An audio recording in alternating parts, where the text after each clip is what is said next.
Today I'm going to show you how to make ramen noodles the plain way and my own personal favorite way. So you're going to first start off with a normal size pan, depending on how many packets you're going to make.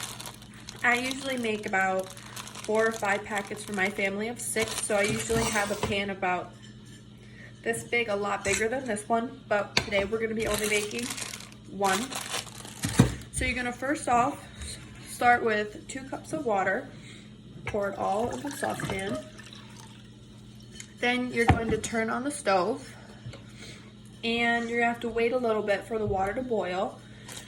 And when I'm waiting for the water to boil, I'm usually cooking some other dinner, whatever I'm gonna put with the ramen. But let's skip ahead to the water's boiling, everything's ready. So now what I usually do is break the ramen in half before I put it in, because I don't like the noodles too long. So once I put the noodles in, they're completely submerged in water. I stir it around and I wait. I typically don't do a certain time for my ramen. I usually every minute or so take out a noodle, let it cool, and try it. I don't like them too soggy or too hard. I like them kind of in the middle. So once they're completely done, I grab my strainer and I put them in my strainer.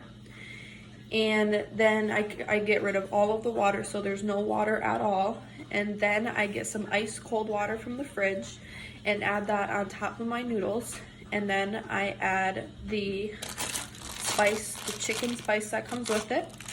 And I stir it all together. And then I have ramen. But personally, I like to add 1 egg and I whisk it in. And then I add some salt, some pepper, and some other spices to make it, I don't know, even better. When I'm really hungry, that's what I do. And that's how you make ramen.